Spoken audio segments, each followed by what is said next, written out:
সোমবার সপ্তাহের প্রথম কাজের দিন, আর সেদিন হাসপাতাল চত্বরে প্রচুর মানুষের ভিড়, কিন্তু বহির্বিভাগ সম্পূর্ণরূপে বন্ধ। শুধু কলকাতা ন্যাশনাল মেডিকেল কলেজের ছবি নয়, এটা দেশের বিভিন্ন মেডিকেল কলেজের এই একই ছবি। আরজি করে যে নৃশংস ঘটনা ঘটেছে, যেখানে একজন কর্তব্যরত চিকিৎসক পিজি পড়ছিলেন যিনি, তার সঙ্গে যে ঘটনা ঘটে গিয়েছে তিলোত্তমার সঙ্গে, তারপর বহির্বিভাগ বন্ধ রাখার সিদ্ধান্ত নিয়েছেন চিকিৎসকরা। বিভিন্ন মেডিকেল কলেজে চিকিৎসকরা আন্দোলন চালিয়ে যাচ্ছেন এবং তারপরেও উৎসুক যারা হাসপাতালে সেবা পেতে পরিষেবা পেতে এসেছিলেন, চিকিৎসা করাতে এসেছিলেন, তারা কিন্তু এসে ভিড় জমিয়েছেন ওপিডির সামনে। কারণ তারা জানেন না যে ওপিডি বন্ধ, তারা প্রত্যেকে চলে এসেছেন এবং এসে তারা নাজেহাল পরিস্থিতির শিকার হচ্ছেন, পরিষেবা পাচ্ছেন না।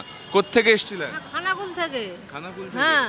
এসে কি দেখলেন? এসে দেখছি তখন বন্ধ, কিন্তু সোমবারে আসতে বলেছিল, অত দূর থেকে এসেছি। এবার বাচ্চা ছেলেকে নিয়ে অত ফিরত যা, আবার কবে আসতে হলে কি করে জানবো এবার। আপনি কোত্থেকে এসেছিলেন? আমি বগুড়ার থেকে এসেছি। কি দেখলেন এসে?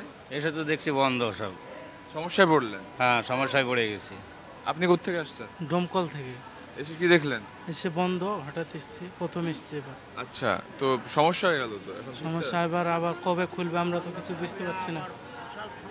এরকমই প্রচুর মানুষ যারা ওপিডিতে চিকিৎসা করাতে এসেছিলেন, তারা কিন্তু এসে দেখছেন যে ওপিডি বন্ধ। কোত্থেকে এসেছিলেন? আমি নৈহাটি দিয়ে এসেছি, ভোর 4টের সময় আমি উঠে আসলাম, এসে শুনছি কি বন্ধ।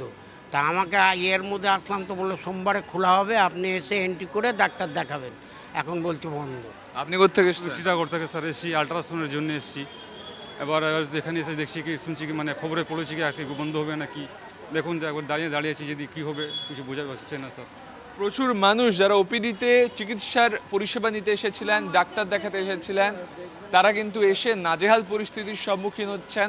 চিকিৎসকরা কিন্তু একরোখা আন্দোলন চালিয়ে যাচ্ছেন, যেখানে তাদের বক্তব্য তিলোত্তমা খুনের বিচার চাই, প্রত্যেকটা ক্যাম্পাসে নিরাপত্তা চাই।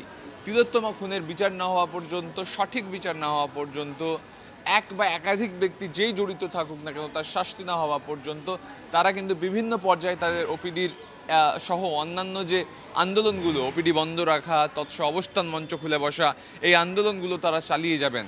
এখন দেখতে হবে যে এই সঠিক বিচার তিলোত্তমা পায় কিনা, আর এই সাধারণ মানুষরা তারা পরিষেবা কবে পান। তার কারণ ওপিডি বন্ধ থাকায় কিন্তু প্রচুর মানুষ তারা সমস্যায় পড়েছেন। ক্যামেরায় অভিজিতের সঙ্গে সুমন, TV9 বাংলা, কলকাতা।